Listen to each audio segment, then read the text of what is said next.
Est-ce que le démon Valak est en PLS? Eh bien, c'est ce que nous allons essayer de déterminer avec... Hey les fans de ciné, ici Critiqueur.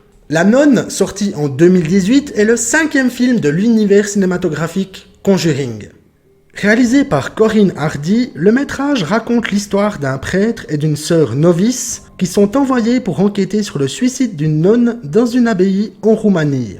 Ils vont faire la connaissance du terrifiant démon Valak. À sa sortie, le film n'a pas réellement convaincu. On a néanmoins un super travail des acteurs. Ah, Thaïsa Farmiga. Une bonne performance de Bonnie Arons, donc l'actrice qui interprète Valak, et une ambiance bien dark. Mais le scénario, bof bof. On dirait plutôt une machine à jumpscare, qui plus est, qui sont assez prévisibles.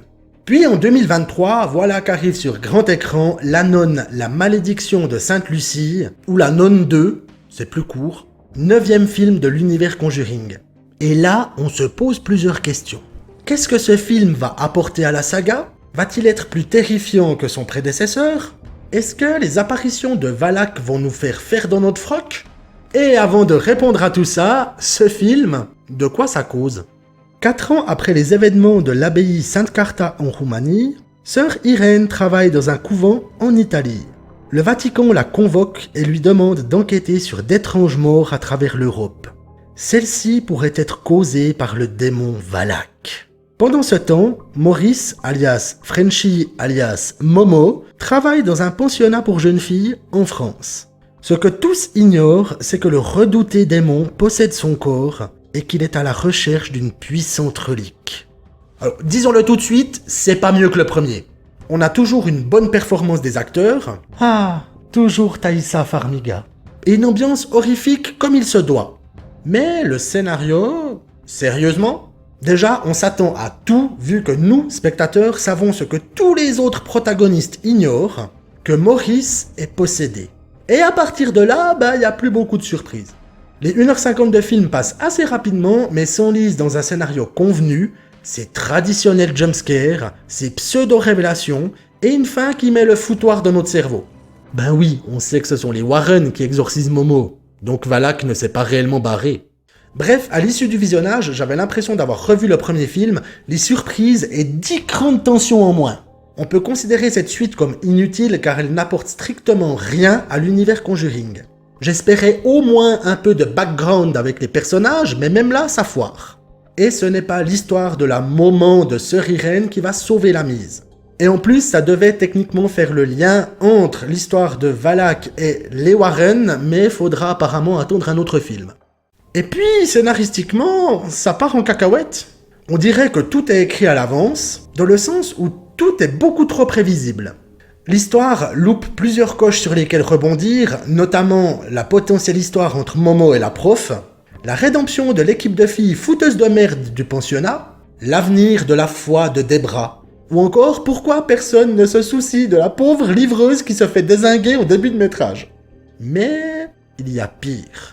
Comment expliquer le fait que Valak, démon millénaire qui se trouve au pensionnat depuis plusieurs jours ou semaines, ne réussisse pas à mettre la main sur la fameuse relique, alors que Sœur Irène et sa jeune novice y parviennent en l'espace de seulement quelques minutes?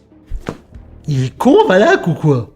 Dans sa première apparition dans le cas Enfield, le démon passait pour une véritable menace. Moi, tu me parles de ce film, comme antagoniste, c'est pas le petit vieux dans son canapé qui me vient en premier, c'est bien Valak. Peu présent dans l'ensemble, son ombre plane de manière menaçante sur le métrage du début à la fin. Et que dire des séquences où il apparaît? Juste terrifiantes. Puis, dans La Nonne en 2018, le démon perd de sa superbe. Alors oui, il arrive à mettre en déroute toute une abbaye, mais il faut avouer que ses interventions sont beaucoup moins menaçantes. Ça ressemble plus à des pop-up de fanservice qu'une réelle construction pour une origin story de méchant. Et dans La Nonne 2, il sert pas à grand chose en fait. Enfin si, ça fait une excuse pour refaire un film et nous présenter une nouvelle fois le vilain pas beau. Alors il faut tout de même le préciser, la performance de Bonnie Arons reste tout à fait correcte. C'est juste que les apparitions de Valak, ça n'apporte absolument rien à l'univers.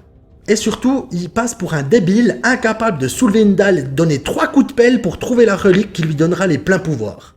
Bon, ce qui fonctionne manifestement pas parce qu'il se fait quand même avoir à la fin. Du démon sinueux, éloigné et pourtant si oppressant du Cainfield, on passe à un méchant prévisible que l'on sait d'ores et déjà perdant alors que le film n'a même pas commencé. Et je pense que La Nonne 2 illustre très bien une problématique incontournable des films d'horreur, l'édulcoration du méchant. De toutes les sagas horrifiques existantes, on voit très bien que plus on avance dans les métrages, plus l'antagoniste en prend pour son grade. Les Griffes de la Nuit, Jeux d'enfants, Halloween, Massacre à la tronçonneuse, Vendredi 13... Ah non, parce que Jason n'apparaît qu'à partir du second film. Je me ferai pas avoir. Dans toutes ces sagas, on découvre un méchant ultime qui s'effiloche petit à petit, devenant une menace moins importante au fur et à mesure que les opus s'enchaînent. De quoi cela provient-il? De la vision artistique changeante des différents réalisateurs? De l'envie de complexifier le méchant, ce qui le rend moins intéressant? Du fait qu'on commence à le connaître au fil des métrages et que du coup il devient comme notre pote, donc moins surprenant? Dites-moi ce que vous en pensez dans les commentaires. Et si vous connaissez une saga horrifique où le même méchant reste une menace stable du début à la fin, dites-le moi aussi, ça m'intéresse. Parce que là, moi, comme ça, j'en vois pas. Et pour répondre à la question, oui, Valak est clairement en PLS dans La Nonne 2, commençant à devenir lentement mais sûrement une pâle copie de lui-même. Il reste quand même quelques bonnes idées, notamment le kiosque à journaux et l'apparition du bouc sortant du vitrail. Même si, je l'avoue, je me suis demandé comment avait fait le faune du labyrinthe de Pan pour se barrer de son film. Mais dans l'ensemble, le métrage ne parvient pas réellement à convaincre et n'apporte rien de probant à l'univers Conjuring. Si vous voulez regarder un film d'horreur sans prétention, histoire de sursauter quelquefois, il reste cependant visionnable. Ce film parvient pourtant à mettre en avant cette problématique récurrente dans le monde horrifique, celle de diminuer l'impact du méchant au fil des métrages. Reste à espérer que si Valak doit revenir dans un prochain épisode de l'univers Conjuring, ce dernier puisse retrouver de sa superbe et redevenir cette menace intangible et dangereuse que l'on avait dans le Cainfield. Et pour le savoir, seul l'avenir nous le dira. Et voilà, fans de ciné, c'est tout pour ce film. Vous en pensez quoi, vous, de tout ça? Est-ce que vous connaissez des sagas qui conservent leurs méchants comme une réelle menace tout du long? Votre avis m'intéresse, donc n'hésitez pas à me laisser un commentaire.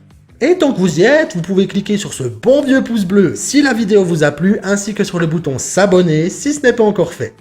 Et j'en profite pour souhaiter la bienvenue à tous les nouveaux abonnés. Merci d'avoir regardé cette vidéo jusqu'au bout. C'était Critiqueur en direct du canapé. À très bientôt pour une nouvelle vidéo, et bien entendu, bon visionnage.